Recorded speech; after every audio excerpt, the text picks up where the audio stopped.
Cody McGee with Parks and Recreation for the City of Auburndale. This is our part 2 video for our hurricane preparedness information. We're talking to Steve Lawson here with our Public Works Department. He's going to talk to us about some information about what Public Works and Public Utilities does for the residents of Auburndale and kind of what to prepare for when a storm is coming or after a storm is coming. Steve, how you doing, buddy? Good, Cody. How you doing today? Doing well. Thank you for taking the time to be able to chat with us. Let's just dive right in. What we're going to do is just ask you, what does Public Works, what does Public Utilities do for residents inside of a city?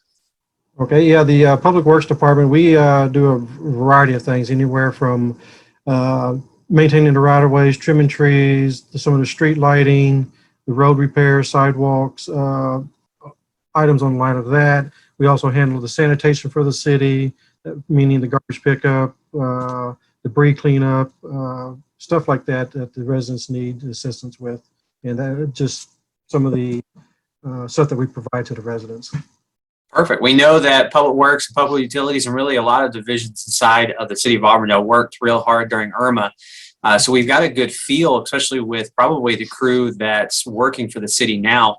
When a storm is coming, do you have any kind of suggestions for residents? Like, what should they do to prepare? Is there anything that would help them get better prepared for a storm? Yes, I would say one of the main things, start listening to the news media, seeing when the storm's coming, tracking how it's being tracked, and keep you updated information on that. As far as the residents within the city, I recommend storing any items that are going to be possibly blown around or tossed out into the streets from the winds. And just be prepared on that aspect right there. And when hurricane season starts, start thinking about that too ahead of time.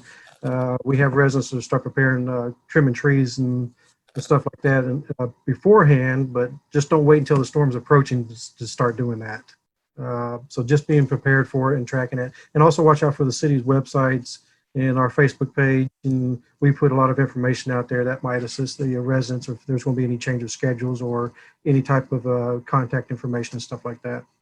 Yeah, I think if it's so important to be telling residents to be looking out for their tree limbs and what to start cutting down when a storm's coming. I think everybody gets their chainsaws out and starts making some alterations to their landscaping, whether it be trees or whatever it may be.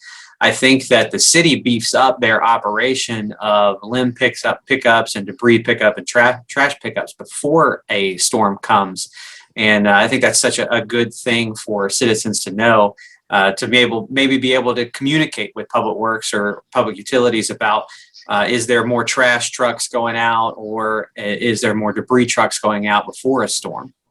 Yeah, we do. When we notice a storm coming in, so we thankfully with the city here, we work with other departments too, such as the Parks and Rec Department, Utilities, and we all come together and work together and get everything prepared for that.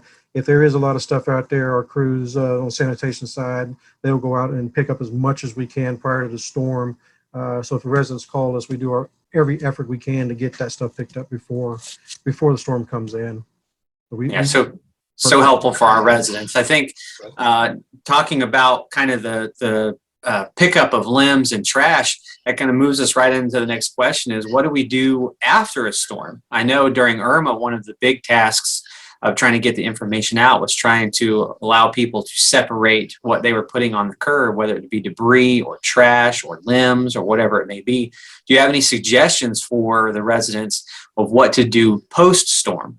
Yeah, post-storm, that's a big effort based on the whole entire city and the residents themselves.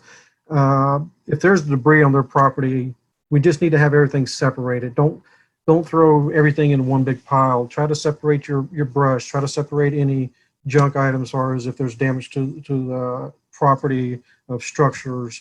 Keep all that stuff separated. Even keep the garbage cans and recycle cans separate from those. So as we're coming around, we're picking it up. And just keep in mind, just have a little bit of patience. We're going to make it around.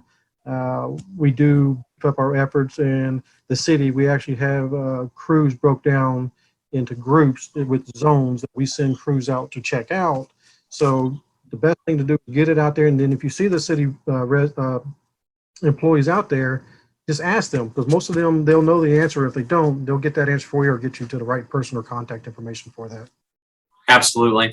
One thing I think we've experienced in maybe not necessarily just a hurricane, but a big storm with high waters, sometimes the plumbing kind of gets backed up in people's houses. And I know something that city tries to help deal with pumps and all kinds of efforts trying to help out citizens. If somebody's experiencing something like that, what do they do? Who do they call?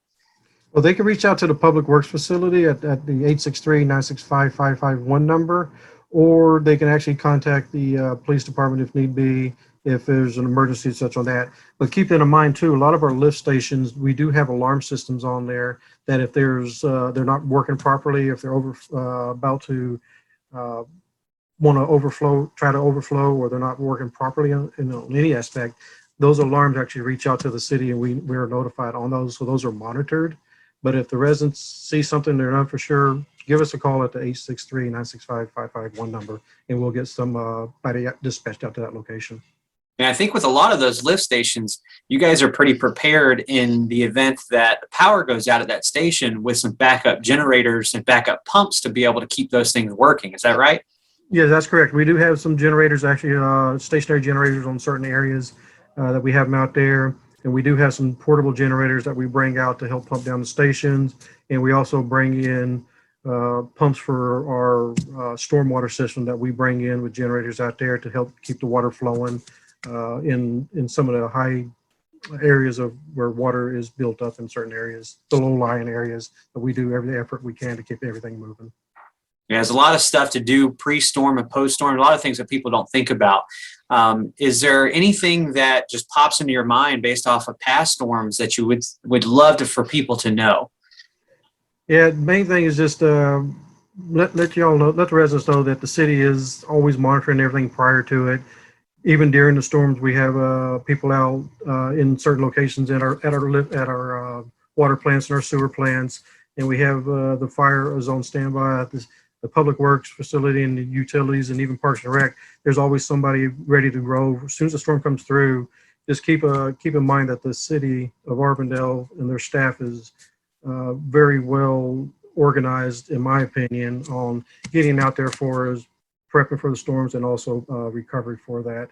And we have a great information and contact information with the county that we work with hand in hand on stormwater. So the residents should hopefully know that we're looking out for the best interest of them also. Yeah, we talked about the county aspect, and the county and their emergency operations center, or what we know as the EOC.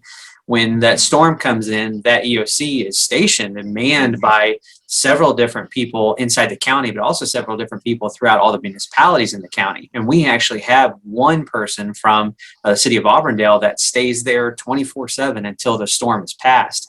And that's a good information for us. When we receive information from the residents, we can then in turn send it over to our counterpart at the EOC and be able to give the EOC information, or vice versa, for the EOC and Polk County to be able to start giving us information, which is a real vital piece of communication. Yeah, yes, it is. And with one of the last ones we've had, if the person like you're speaking of was down there at the EOC, and we've seen areas where residents needed access for food and water, and we had points that we was able to set up with EOC because of that. We told them what our needs were, and they were able to accommodate us to get stuff and get relief in this area. So it's a very good working relationship we have with the county. That's great. Communication is the key. So when a storm's coming or when a storm is passed, how do people call in? How do people report things like a tree may be in the road or a down power line, or they need help with something? What do they do to communicate? Yeah, the best number, again, I keep throwing this out there, is an 863-965-5551 number. That actually comes to our public works facility, and we disperse people where it needs to go. But they also can get in touch with the police department or fire department.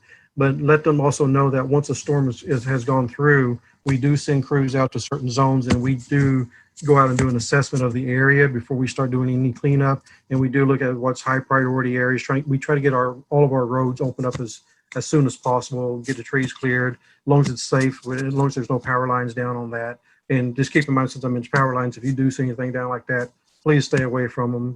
Don't get up on them, because they're very dangerous. And just because you think it's not live, it still may be live. So just use caution on that. Let the city staff and the fire department and TECO get all that cleared out before you go around it. Absolutely. One piece of fun information is we talked about the county EOC. The city also has an EOC, an Emergency Operations Center, that we station out of the police station in downtown. When a storm's coming or when a storm has passed, that's actually a station that is manned by department directors and department superintendents, the city manager, as well as the police and fire throughout the entirety of the storm, to be able to make sure that we're flowing that communication between the city staff internally as well as externally to Polk County, which is a real vital piece. So that communication flow from residents who are out and about, who can see something or reporting something that's in their area to us, to which then we in turn report it out to the EOC for Polk County. That's a really a good way for us to be able to react to a storm in a very fast nature. I think that's shown itself to be a very positive thing over the last few storms that we've received. Yes, it definitely has, and it's been very good to have that there. In the past, we were all dispersed to different areas, but now like you said, we have our own EOC at our police department, and it simplifies the communication from department to department, because they're right there in sight, and we can get in touch with each other and make things happen a lot quicker. It's been a very good asset for the city to have. Well, perfect. Steve Lawson with Public Works, Public Utility for the city of Auburndale. Thank you so much for taking the time to hook up with us. Do you have any comments before we go? No, sir. I just appreciate your time and effort, and just everybody be prepared, and we'll do our best after a storm comes through, and hopefully it'll be far few in between. There we go. Well, thank you guys for watching. If you got any other questions, you can feel free to communicate with us through Facebook or give us a call if you want some more hurricane preparedness information. We're here to help. Be on the lookout for other videos from our police and fire that we're going to be pushing out to be able to give you just a wide variety of things to be prepared for pre-storm or post-storm. Hope you guys enjoyed it. I hope you guys have a great day. Thanks. Thank you.